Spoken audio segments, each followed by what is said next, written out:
Para mim é um motivo de muita alegria estar aqui essa noite, juntamente com a igreja, para nós aprendermos mais um pouquinho de Deus. Nós temos dois eventos importantes aqui nessa noite. Obrigado, Deus. O primeiro é a ceia do Senhor, a Santa Ceia do Senhor, como diz. Glória a Deus. Que nós vamos celebrar a ceia, lembrando a morte e ressurreição de Jesus Cristo.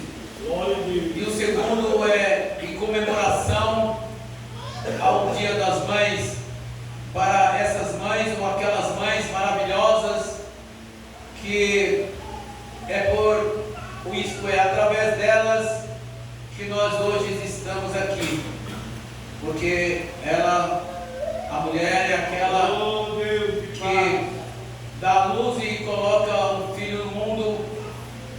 Jesus disse assim uma certa feita, que a mulher, quando está para dar a luz, ela sofre dores, mas quando o filho nasce, ela tem alegria. Mais ou menos assim.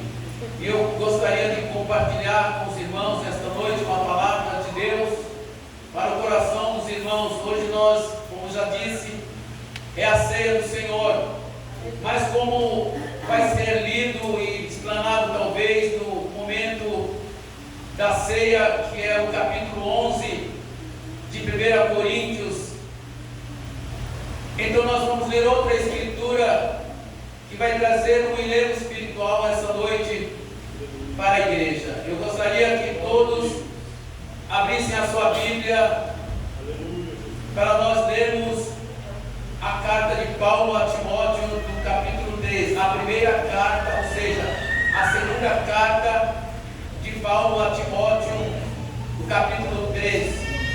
Vamos fazer junto essa leitura. Eu leio, os irmãos atentam para aquilo que as Escrituras vai falar para nós nesta noite. É uma palavra de exortação para a igreja, é uma palavra que vai falar a respeito do mundo, da vida das pessoas a qual elas estão vivendo. Foi como nos dias também de Paulo, que a igreja, as pessoas daquele tempo viviam essa circunstância. Quando todos estiverem prontos, nós começaremos a ler. Estão todos prontos? Todos acharam? Acredito que ainda não. Obrigado, pastor.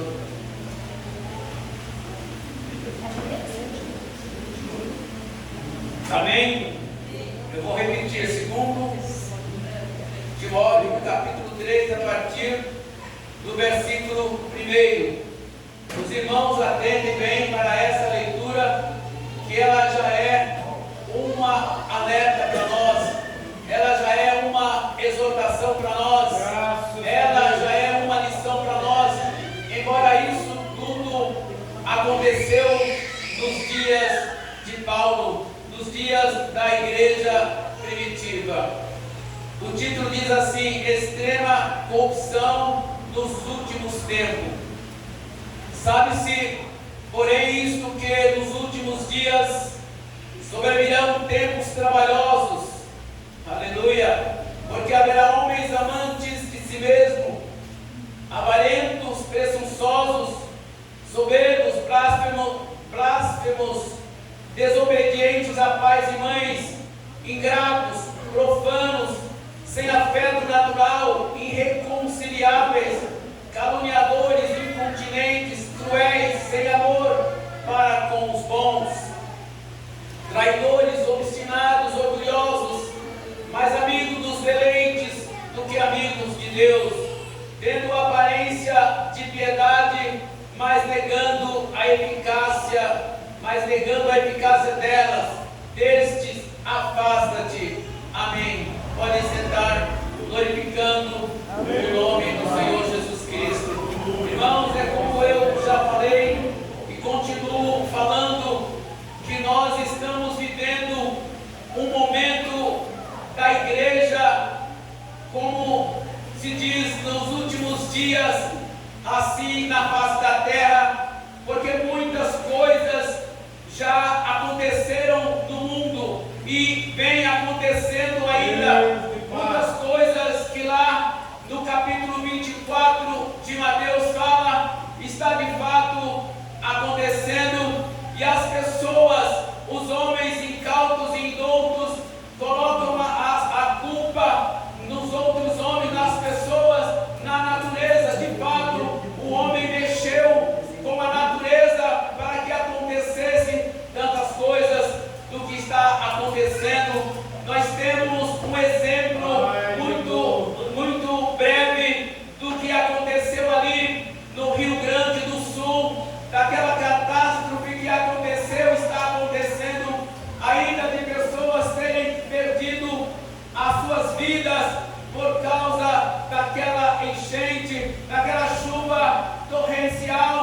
aconteceu ali no estado do Rio Grande do Sul, onde as pessoas estimam um determinado número de pessoas que já morreram, mas é apenas uma estimativa, porque ninguém sabe ainda. Hoje mesmo nós estávamos conversando com uma irmã ali, ela disse: vocês vão ver quando aquelas águas abaixarem, como vai ser aquela cidade. Irmãos, é tempo de nós começarmos a colocar a nossa vida na presença de Deus. A palavra do Senhor diz que aquele que está em pé, cuide para que não caia. É tempo, irmãos da igreja, começar a olhar para os céus. A palavra de Deus diz: olhai para os céus, que é de lá que vem a nossa redenção. O crente, ele tem uma incumbência, ele tem um propósito de glorificar a Deus, ele tem um propósito de saber que ele tem um Deus que tudo pode, um Deus que é fiel, um Deus que é justo, um Deus que é verdadeiro. A igreja não passará pela grande tribulação. Muitos dizem que a igreja vai passar pela grande tribulação, mas antes que venha o dia mau, a igreja, ela não estará mais aqui na terra, ela vai ser arrebatada, ela vai subir no abrir e fechar de olhos, como diz a palavra de Deus lá em Tessalonicenses. Nós precisamos estar habidos de tudo isso, irmão, porque essas coisas, a palavra de Deus disse que é mister que tudo isso aconteça, porque apesar das catástrofes, apesar das coisas que o mundo está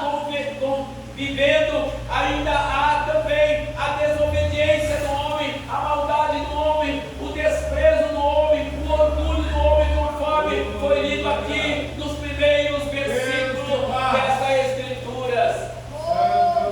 E nós, como cristãos, devemos cada dia mais procurar encontrar-se com o Senhor, encontrar-se com o teu Deus, encontrar-se com aquele que fez os céus, encontrar-se com aquele que fez a terra, encontrar-se com aquele que fez o mar e tudo que nele existe. A palavra de Deus diz que ele tem determinado um dia que com justiça ele vai julgar o mundo por meio do varão que determinou e visto ressuscitando dos mortos. Esse varão que vai julgar os vivos e os mortos, esse varão chama-se Jesus Cristo. Ele é o Senhor dos senhores, ele é o Rei dos reis. A palavra de Deus diz de Gênesis a Apocalipse as qualidades do Senhor Jesus. Lá em Apocalipse ele diz que ele é o Alfa, ele é o Ômega, ele é o princípio, ele é o fim, ele é o Todo-Poderoso, ele é o El Shaddai, ele é o grande eu sou, aquele que era e que há de vir, o Todo-Poderoso. Ele vem buscar um povo seu. Aliás, a palavra lá em Tito diz que ele vem buscar, que ele vem buscar, mas ele não vem buscar, ele diz que ele está preparando um povo seu, especial, zeloso e de boas obras. E esse povo que aqui está nesta noite, pelo semblante que eu vejo em cada um de vocês, vocês são um povo especial e zeloso de boas obras. É para isso, amados e queridos irmãos, que Deus nos chamou. Ele nos chamou para uma tarefa, ele nos chamou para uma incumbência, ele nos chamou para um trabalho. Que trabalho é esse? O trabalho é de realizar a obra de Deus.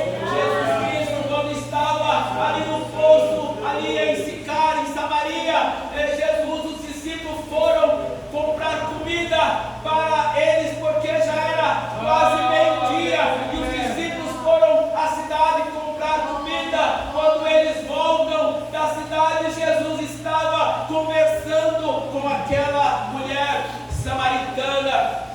E os discípulos disse: o mestre não come. E Jesus, ouvindo a murmuração deles, Jesus disse: a minha comida é fazer a vontade daquele que me enviou a realizar as obras. Jesus veio realizar uma obra de salvação. Jesus Cristo veio realizar uma obra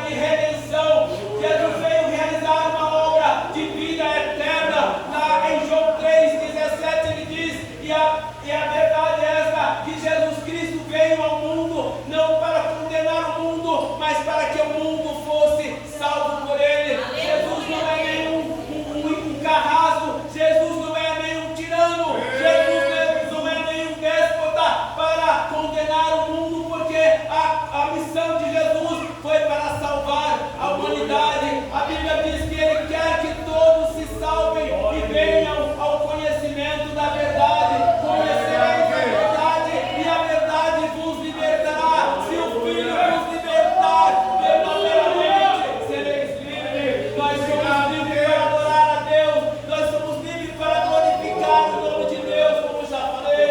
Aqui nesta noite foi cantado, foi entoado hinos maravilhosos de louvores a Deus, que impacta os nossos corações, irmãos. Deus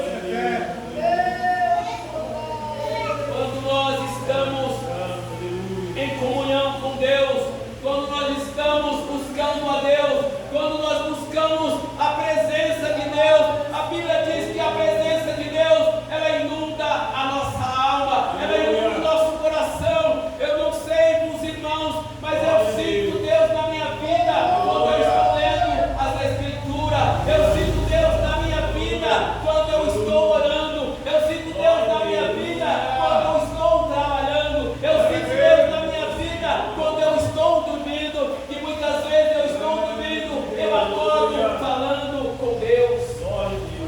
Irmãos, se nós soubéssemos qual o valor que nós temos diante de Deus, nós não faríamos nada de errado, nada que comprometesse a nossa vida para com Deus, porque Deus é santo, Deus é puro, Deus é fiel. Em Malaquias ele disse: eu sou santo, eu sou puro. Ele é tão puro que não pode ver o mal. Deus é aquele que tem todas as coisas, que oferece todas as coisas para nós, irmãos. E aqui a palavra, falando aqui da palavra, que ele dizendo que os homens são maus, os homens são traidores, os homens são obstinados, os homens são ingratos, profanos, sem afeto natural. Isso já acontecia nos tempos de Paulo. Paulo, ele tinha o seu filho Timóteo. Nós vemos na carta, ou seja, nas cartas do primeiro capítulo de Timóteo e do segundo, que é a carta que Paulo escreve a Timóteo, o primeiro e o segundo capítulo. Timóteo não fala nada, é apenas Paulo instruindo a Timóteo. Timóteo era um menino muito novo, e Paulo ali em Éfeso, Timóteo era da cidade de Éfeso. Paulo, oh meu Deus, Timóteo foi criado e Timóteo foi pastor ali em Éfeso, e Paulo instruía a Timóteo como ele deveria ser. Paulo descreve a trajetória de Timóteo, descreve a filiação de Timóteo. A Bíblia diz que Timóteo era neto de Lóide e filho de Eunice, e o pai dele era grego. Paulo pega Timóteo e circuncida Timóteo pelo fato dele ser também judeu. E assim, irmãos, é essa trajetória. A Bíblia traz todas as informações daquilo que nós precisamos saber. Às vezes é um fato histórico que é interessante a igreja saber como foi isso, como foi aquilo, como aconteceu, de quem ele era pai, de quem ele era filho, de quem ele era genro, de quem ele era neto. Sempre houve estas perguntas, desde lá do princípio da humanidade, da Gênesis, e essas perguntas têm sido feitas para a humanidade, e muitas vezes por falta de conhecimento da palavra de Deus, muitos não sabem responder de fato aquilo que é real nas Escrituras. Por isso que a palavra de Deus diz: examinai as Escrituras, porque cuidais ter nelas a vida eterna. E sabeis que nesse filho não quereis vir a mim para ter vida, disse Jesus. Mas é para nós buscarmos a Ele, não é para o nosso interesse. O interesse vem do Senhor. A nossa vida, a Bíblia diz que a nossa vida ela está escondida com Cristo em Deus, e o maligno não nos toca. Muitas vezes, irmãos, o crente é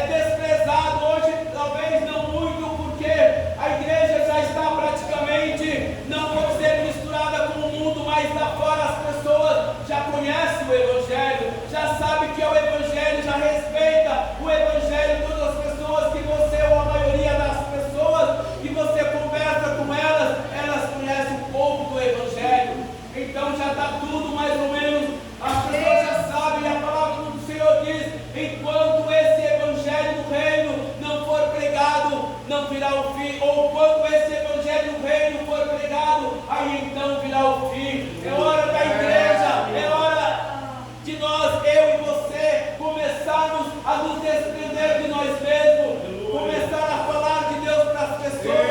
A nossa vida, ela já é um testemunho. Não vamos sair por aí como um João Bobo, falando qualquer coisa para as pessoas, porque elas já sabem de tudo. Certa feita, eu fazendo um estudo sobre a minha profissão, e aí o instrutor diz assim, que não era para contar nada ao guarda. Quando você chega no trânsito, você não, eu digo as pessoas que não têm muita reverência, não têm muito respeito, mentem, falam as coisas erradas. Eles chegam quando um guarda de trânsito aborda ele, quando ele está cometendo uma infração, ele diz, olha, seu guarda, aconteceu isso, mas às vezes não é verdade.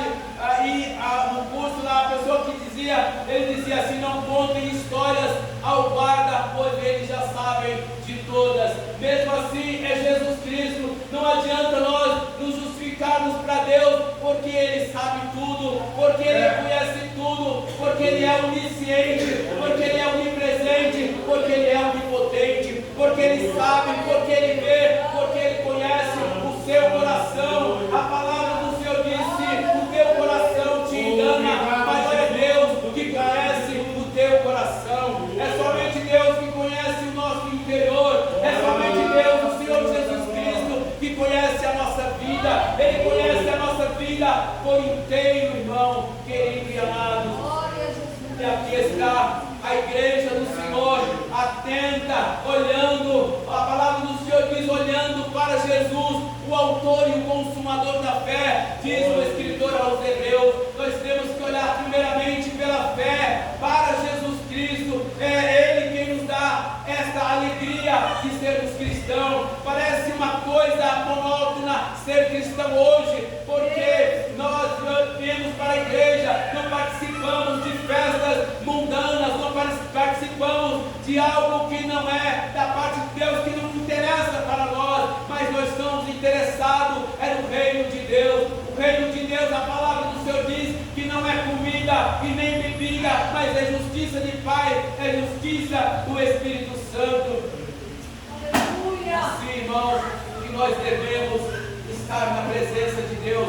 E hoje, reforçando, é a Santa Ceia do Senhor, aonde nós vamos simbolicamente falando, comer a carne de Jesus e beber o sangue de Jesus. Lá em João 6, a partir do versículo 22 até o 71, que é o último versículo do capítulo 6 de João, ele diz assim, aquele que não comer da minha carne e não beber do meu sangue, não tem parte comigo. Então esse é o momento de nós participarmos do corpo e do sangue de Cristo, simbolicamente falando. Irmãos, que Deus abençoe, o tempo já se foi, e nós ainda temos mais para fazer em relação à ceia do Senhor. Eu entrego o microfone ao pastor, ou quem de direito, e agradeço esta rica oportunidade, em nome de Jesus. Obrigado.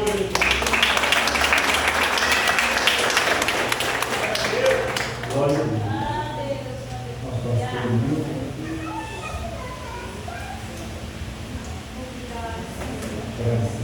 Deus abençoe o Francisco, Deus abençoe a cada um dos amados que aqui estão presentes. Nós já vamos passar para o momento da Santa Ceia, quando nós temos tempo, né? Nós vamos estar distribuindo a Santa Ceia para os irmãos que estão em comunhão, que estão de acordo com as Sagradas Escrituras.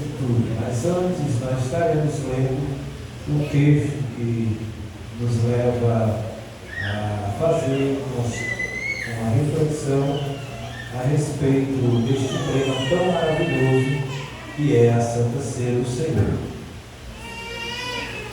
A Santa Ceia, ela não é coisa do homem, é coisa de Deus para o homem. Então nós vamos fazer uma leitura, 1 Coríntios capítulo 11,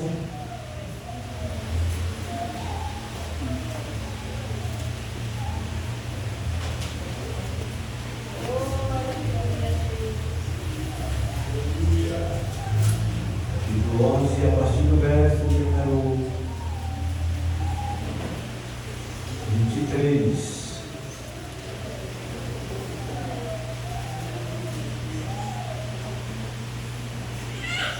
Eu vou ler o verso aqui, é o primeiro da abertura para toda essa leitura. Não segure o capítulo 20, verso 23. Eu vou ler o verso primeiro, diz assim: sede meus imitadores também, como também eu sou de Cristo. Aí diz aqui o 23: porque eu recebi do Senhor, porque também lhes entreguei, que o Senhor Jesus, na noite em que foi traído, tomou o pão. Verso 24: tendo dado graça ao partir, disse: isto é o meu corpo, que é dado por vocês, façam isto em memória de mim. 25: do mesmo modo, depois de cear, pegou também o cálice, dizendo: este cálice é a nova aliança do meu sangue. Façam isto todas as vezes que beberes em memória de mim. 26: porque todas as vezes que comerem este pão e beberem este cálice, anunciam a morte do Senhor até que ele venha. 27: por isso, aquele que come o pão e bebe o cálice do Senhor, indignamente será culpado do corpo e do sangue do Senhor. 28: que cada um examine a si mesmo, e assim coma o pão e beba do cálice. Podeis tomar assento? Mas, irmãos, a Bíblia por si, ela se explica. Quando o apóstolo Paulo está dizendo aqui: examine-se, pois, o homem a si mesmo, e assim fique sem participar do pão, né? É assim que está dizendo? E assim coma do pão e beba do vinho. Porque não adianta, o que ele está dizendo aqui, não adianta a gente estar em contradição com a palavra e fazer: eu realmente fiz algo que não agrada a Deus, fez o exame, mas continuou do mesmo jeito, não participou, continua debaixo do jugo, da maldição. A iniciativa, após o exame feito, o exame de consciência, é pedir perdão. Aleluia. O perdão desconstrói toda a maldição da lei que está sobre a pessoa. Porque não faz sentido nós fazermos um autoexame de consciência e continuar da mesma forma. Tem que ativar o perdão de Deus sobre as nossas vidas, porque ele diz assim: